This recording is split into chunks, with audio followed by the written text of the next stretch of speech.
یہی بتانے آئے ہو نا کہ میرا حج قبول نہیں ہوا؟ یہ بات تو مجھے پتا تھا، تجھے کیسے پتا چلا کہ تیرا حج قبول نہیں ہوا؟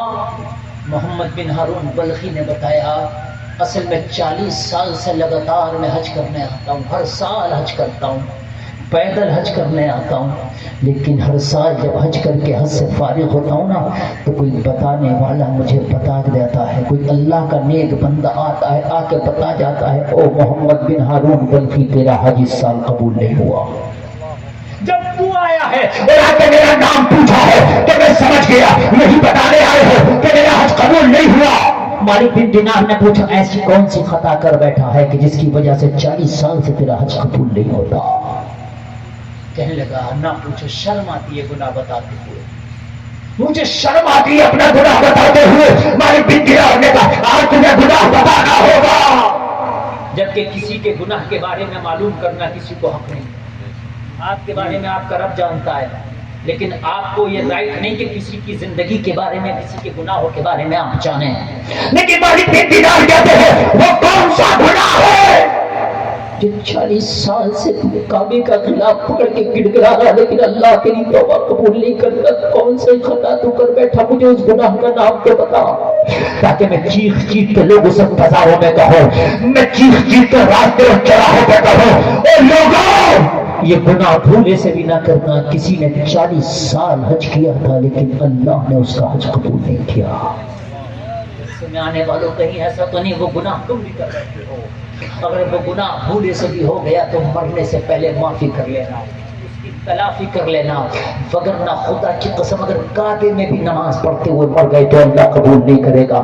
جلد سے میں آنے والوں بڑا خطرناک مرحلے سے میں گزر رہا ہوں، زیادہ لمبی تقریر میں نے کرنا نہیں، جتنا کرنا تھا کر لیا۔ بس آخری جملے ہیں، ذرا غور سے سن لے، وہ جلد سے آنے والے ذرا غور سے سن لے۔ مالک بن دینار نے کہا، اپنا گناہ بتا دے تاکہ میں لوگوں سے چیخ چیخ کے کہوں کہ او لوگوں یہ گناہ نہ کر بیٹھنا، یہ گناہ بہت خطرناک ہے۔ کسی نے 40 سال تک حج کیا مگر 40 سال میں بھی اللہ نے اس کا حج قبول نہیں کیا۔ گناہ ہو گیا، اتنا بہت تو کرے کہ ہم تو نہیں کر بیٹھے وہ گناہ۔ بس یہ میری تقریر میں مشکل سے 10 منٹ، 2:50 ہو رہا، 3 بجے تک میں نے سمیٹ لینا بات۔ بس ذرا سن لے یار، کہیں وہ گناہ ہم تو نہیں کر بیٹھے؟ ٹائم رہتے اگر وہ گناہ کر لیا ہے تو تلافی کر لے، اگر وہ گناہ کر لیا ہے تو وقت رہتے اس کی معافی مانگ لے۔ مالک بن دینار نے کہا، خیمے سے جب جاؤں گا جب پہلے تو اپنا گناہ بتائے گا۔ منتظم پہ تیری توبہ قبول نہیں، مستجاب پہ تیری توبہ قبول نہیں۔ کہنے لگا، ہاں تو پھر بتا اپنا گناہ۔ تو بلخی نے کہا، اگر دل نہ پھٹ جائے، کلیجہ نہ پھٹ جائے تو پھر میرا گناہ سن، زمین نہ پھٹ جائے تو پھر میرا گناہ سن، اللہ اکبر، اگر کانوں سے خون نہ آئے تو پھر میرا گناہ سن، اگر کلیجہ ہے تو پھر میرا گناہ سن۔ مالک بن دینار نے کہا، بتا تیرا گناہ کیا تھا؟